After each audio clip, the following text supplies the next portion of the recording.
Wheel powder. তো ভুলে যদি আপনার ময়দা মনে করে হুইল পাউডার দিয়ে দেয় তাহলে তো আর ফালাবেন না, ওইটা দিয়ে মানুষটা খাওয়াই দিবেন। হুইল পাউডার ওখানে কেন থাকবে? এই কেন থাকবে? আর আপনাকে আজকে আপাতত 2 লক্ষ টাকা ফাইন করলাম না, 1 লক্ষ টাকা ফাইন করব। এই জরিমানাটা খুব দ্রুত পরিশোধ করবেন। আর প্রতিষ্ঠান বন্ধের আদেশও লিখবেন। যদি এটা জরিমানা আদায়ে দেরি হয়, প্রতিষ্ঠান বন্ধ থাকবে। যে মিষ্টি বানাচ্ছেন, বিস্কিট বানাচ্ছেন, এটা কোন ফ্যাক্টরি, নাম কি? এটা কি জিনিস? Wheel powder. এর একটা ছবি নেন তো। হুইল পাউডার কোথায় আছে দেখেন। এটা হলো হুইল পাউডার। এটা একটু দেখান, এটা কি জিনিস, কি এটা কি একটু বের করেন দেখান, এখানে দেখেন কি এটা, জিনিসটা কি? হ্যাঁ, চুটি ফুটি বলা হয় স্যার। চুটি ফুটি। গন্ধ পেয়েছেন? একটু কেমন পচা গন্ধ। কতদিন পর্যন্ত এটা খাওয়া যাবে? কিনেছেন কবে? গন্ধ পাচ্ছেন? এটা পচে গেছে। আসেন আমার সঙ্গে আসেন। এই পানিটা কিসের? এটা ঘি। অবস্থাটা দেখছেন আপনি? পরিষ্কার করেন না কেন? বলেন, ভোক্তা অধিকার সংরক্ষণ অধিদপ্তর থেকে টিম আসছে আমাদের ফ্যাক্টরি ভিজিটে, আপনি দ্রুত আসেন। কি কি তৈরি হয় আপনার এখানে? মিষ্টি দই। মিষ্টি দই।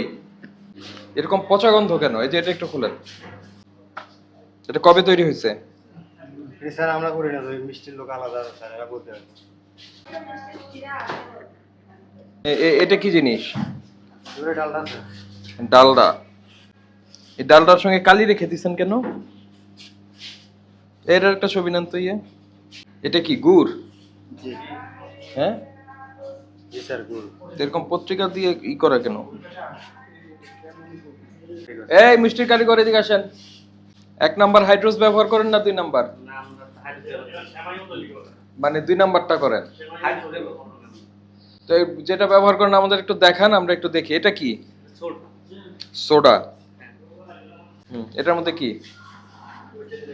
এই এটার মধ্যে কি? হ্যাঁ, কিসের ফ্লেভার? সেই ফ্লেভারটার কোনো তো এখানে নাই। ওই যে আপনার কি ফ্লেভার, এটা কিসের ফ্লেভার? কমলা। কিন্তু কোনো ফ্লেভারের কোনো লেভেল নাই। আচ্ছা এটা কি? এটা কি? এই যে ফাঙ্গাস পড়ে গেছে। হ্যাঁ, এটার একটা ছবি না নিয়ে, যে ফাঙ্গাস পড়া গুড়। এটা দিয়ে কি হবে? লাড্ডু হবে। লাড্ডু হবে। আরে যে এইগুলো কি বলেন তো, এই যে কালারফুল এগুলো লাড্ডু। ওই যে লাড্ডু বানাও সবুজ আর লাল রঙের। এই রং কোথায় পাইলেন? সবুজ আর লাল রঙের এটা কি জিনিস? আজকে মিষ্টি তৈরি হয় নাই? কি অবস্থা দেখেন, চলে গেছে। এই পরিবেশে এগুলো কাজ করে এরা। কি এটা ম্যাডাম? এই মিষ্টি কবেকার? আজকে সকালবেলা স্যার। আজকে সকালে। এই লাইট নিয়ে আসুন তো।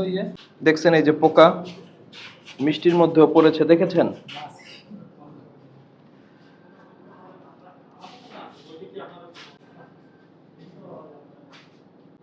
দেখছেন নাকি ওই যে ওখানে ওটা পোকা? পোকা না তো কেন পোকা পড়তে দিচ্ছেন কেন? এই মিষ্টি কত করে এটা? 500 টাকা। তো এই জন্য কি বলে এটা, পোকা পোকা থাকবে কেন এখানে? ঢাকনা দেননি কেন?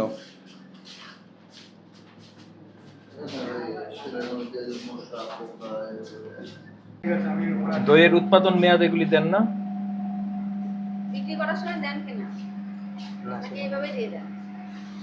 কথা বলেন না। কাগজগুলো আমাদের শেষ হয়ে গেছে, মানে ডেটগুলো এখন আর দেন না? এখন আর দেন না।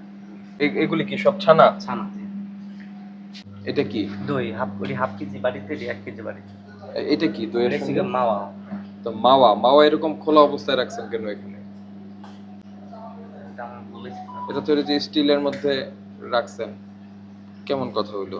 তারপরে এই দইটা কি জন্য রাখছেন? খাওয়ার জন্য? এটা ওই জন্য আমরা দই যখন পাতি তখন দিই আর কি। বীজ দই হিসাবে। আপনার ওই খাবারের খাদ্য তৈরির উপকরণ নিয়ে আসেন, কাছে নিয়ে আসেন। দেখেন গন্ধটা নেন, নাকে নেন। ভালো গন্ধটা ঠিক আছে? এমনই থাকে? তাহলে এটা ব্যবহার করতে পারবেন না।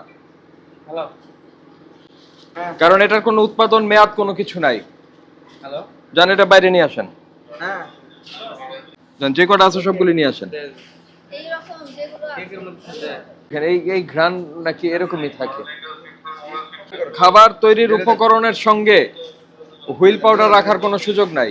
ফাঙ্গাস পড়া আপনি গুড় রেখেছেন, সেই গুড় দিয়ে হলো আপনি করেন। এই কি গুড়ের কাজ করি না, অবস্থা এটা আপনাদের? শীতকালে কি সন্দেশ অবস্থা? করতে স্যার। এই তো রিজওয়ান, গুড়ের কাজ না করলে ফেলে দিবেন। ঠিক আছে এই জিনিসগুলি যে ভুল হচ্ছে এটা বুঝতে পারছেন? এটি ভোক্তা অধিকার সংরক্ষণ আইন 2009 এর 37, 43, 45 ধারায় শাস্তিযোগ্য অপরাধ 2 লক্ষ টাকা পর্যন্ত অর্থদণ্ড করা যায়। এগুলা কি অবস্থা? এগুলো আপনি সংরক্ষণ করে এগুলো আপনি খাবারের এগুলি সাথে কতদিন খাওয়া যাবে আমরা একটু কমে আনতে হবে ভাই? কতদিন খাওয়া যাবে? এগুলো আমি বলতে পারবো এটা তো পাইবো দেওয়ার দরকারটা কি? এটা শুধু মোরব্বা ব্যবহার করেন সাদাটা, এটা দেওয়ার দরকারটা কি? এটা তো হচ্ছে পেঁপে, পেঁপে ছোট ছোট করে কেটে তারপরে বিভিন্ন কালার দেওয়া। এই কালার কবে দেওয়া হয়েছে, কি দিয়ে দেওয়া হয়েছে জানেন আপনি? তা আন্দাজে এই জিনিস ব্যবহার করার দরকারটা কি? ঠিক আছে স্যার আমরা এই যে দেখেন এই পেপার দিয়ে পেঁচানো এই জিনিস আপনার এটা রেখে দিচ্ছেন, নিচে রাখেন। তারপরে এটার কোনো উৎপাদন মেয়াদ, কতদিন ব্যবহার করা যাবে, কি ইনগ্রেডিয়েন্ট, কিছুই নাই। এইটা কি? এটাও ফ্লেভার। এই যে কৌটার মধ্যে এগুলা কি জিনিস জানেন তো? লাড্ডু রাখি লাড্ডু লাড্ডু এরকম কালার। এটা কি আপনারা বানিয়েছেন? আপনারা এই রং দিয়ে বানিয়েছেন? ওই যে রংগুলি দেখলাম, রং না দিলে কি হবে? মানুষ খাবে না?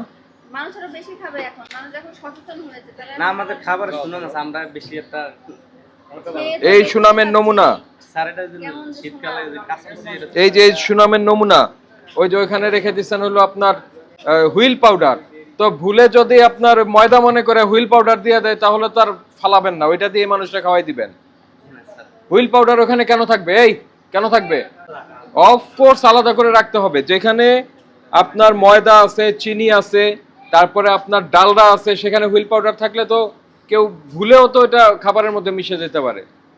এই ছেলে, এই যে আপনি কি নাম বললেন আপনার?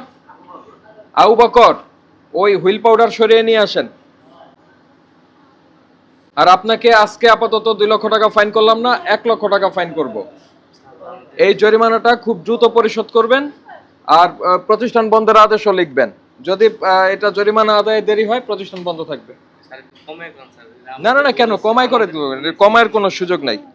উৎপাদন মেয়াদ ছাড়া ফ্যাক্টরি থেকে আসলে কোনো পণ্য বাইরে যাবে না, 1 নাম্বার। 2 নাম্বার হচ্ছে আপনারা যে মিষ্টি তৈরি করেছেন, এখানে মিষ্টি সবগুলি নাই, বেশিরভাগই চলে গেছে, কিন্তু যেটুকু আছে সেইটুকু আবার ঢাকনা ছাড়া খোলা অবস্থায় রেখে দিয়েছেন, যার মধ্যে পোকা পড়ে আছে, ছোট ছোট পোকা পড়ে আছে। তা এখন যাকে ডেয়ারির মিষ্টির মধ্যে কেন পোকা পড়ে থাকবে? আপনাদের এই ম্যানেজমেন্টের দুর্বলতা রয়েছে। তারপরে আপনারা এই টুটি ফুটি যে ব্যবহার করছেন, হ্যাঁ, কেক তৈরিতে, এই টুটি ফুটিগুলির কোত্থেকে কিনেছেন এবং উৎপাদন মেয়াদ কি, এটার কতদিন পর্যন্ত এটা ব্যবহার করা যাবে, এমন কোনো তথ্য আমরা পাইনি। এবং এটার গন্ধটা এত বাজে হয়ে গেছে, এটা খাবারে ব্যবহারের উপযোগী আর নাই। পাশাপাশি দেখেন ফাঙ্গাস পড়ে গেছে গুড়, ওই যে এটা একটু দেখলেই দেখবেন, এই যে গুড়টা, এই যে পেপার দিয়ে জড়ানো, ওটার মধ্যে ছত্রাক পড়ে গেছে, সেটা আপনারা রেখে দিছেন। রেখে দেওয়া মানেই হলো এটা আপনারা ব্যবহার করবেন। মানে স্যার মানে আমার শীতকালে তো শীতকালে এটা আনা হয়েছিল স্যার, মনে করেন এটা ওরা ফেলে দেয় নাই, এটা আমাদের ছেলেপেলের এটা দোষ আছে, এদের তো কারণে ছেলে পেলের দোষের কারণে কিন্তু আপনার 1 লক্ষ টাকা ফাইন হয়েছে। তো এই 1 লক্ষ টাকা ফাইন যে হলো, এখন বিষয় হলো এই ফাইনই কিন্তু শেষ কথা না। যদি কোনো কারণে এই ধরনের ঘটনার পুনরাবৃত্তি হয়, একই জিনিস আবার আমরা এসে পাই, সেক্ষেত্রে কিন্তু আপনার জরিমানা বাড়বে এবং প্রতিষ্ঠানটা বন্ধ রাখতে আমরা বাধ্য হব। না স্যার নেক্সট এরকম কিছু হবে না, আমরা চেষ্টা করবো সবসময় পরিষ্কার পরিচ্ছন্ন রাখা। আর এইগুলি ব্যবহারের দরকার নাই তো ভাই। আপনারা ওই যে মোরব্বা যেটা আছে, চাল কুমড়ার মোরব্বা যেটা সাদা, যেটার মধ্যে কোনো রং ব্যবহার করতে হয় না, আপনারা সেইটুকুই ব্যবহার করেন। ঠিক আছে আপনার শোনেন, মানুষকে রঙিন জিনিস দেখতে ভালো লাগে, কিন্তু তাই বলে আপনার এরকম পচা জিনিস আপনি যদি খাইয়ে দেন, তো সেটা তো খুবই অনৈতিক হবে। এটা স্যার স্যার মানে আগে আনা হয়েছিল, ওরাও রেখে দিছে, দেখেনি, এজন্য স্যার এটা মনে হয় সমস্যাটা হওয়ার কারণে। আর আরেকটা হলো আপনার খাবার তৈরির যে উপকরণগুলি রয়েছে, খাবার তৈরির যে উপকরণগুলি রয়েছে সেগুলির সঙ্গে আপনি রেখে দিচ্ছেন, আপনার ওয়ার্কাররা রেখে দিচ্ছে হচ্ছে হুইল পাউডার, ওয়াশিং পাউডার রেখে দিচ্ছে। ওয়াশিং পাউডার আর খাবার তৈরির উপকরণ একসঙ্গে থাকতে পারবে না। থাকলে কি হবে, মানুষ তো ভুলে ধরেন সে ময়দার জায়গায় ওইটা দিয়ে দিল, তখন কি ঘটবে? আরো করসিভ আপনার ক্লিনিং এজেন্ট তো আছে, সেগুলি যদি দিয়ে দেয়, সে একটু হতাশ হয়েছি। আচ্ছা নেক্সটে হবে না স্যার, এটা আমরা সবাই খেয়াল রাখবো এবং আমাদের স্টাফদেরকেও আমরা বলবো যে পরিষ্কার পরিচ্ছন্ন রাখার জন্য এবং সবকিছু সব দিকে খেয়াল রাখার চেষ্টা করবো। প্রয়োজনীয় অনেক জিনিস দিয়ে আপনি ভরে রেখেছেন, এগুলি সব ক্লিন করতে হবে। অপ্রয়োজনীয় জিনিস থাকলে কি ঘটবে জানেন? এখানে যে ইঁদুর হবে, ইঁদুর আপনি কন্ট্রোল করতে পারবেন না, তেলাপোকা হবে, সেগুলি কন্ট্রোল করতে পারবেন না। এটা তো একটা ফুড ফ্যাক্টরি, যখন আপনি এগুলি কন্ট্রোল করতে পারবেন না, তখন এই ফুডটার হাইজিন মেনটেন করতে আপনারা সক্ষম হবেন না। এ কারণেই বলছি যে অপ্রয়োজনীয় সমস্ত কিছু সরাবেন, তারপরে এইখানে এই জায়গাগুলি ফ্রি থাকবে। ফ্রি থাকলে দেখবেন পোকা মাকড়, তারপরে ইঁদুর, মাকড়, এগুলির মাছি, এগুলির প্রাদুর্ভাব কমে যাবে। আমরা নেক্সট থেকে খেয়াল রাখবো এবং আমাদের স্টাফদেরকেও বলবো যে পরিষ্কার পরিচ্ছন্ন রাখার জন্য সবকিছু।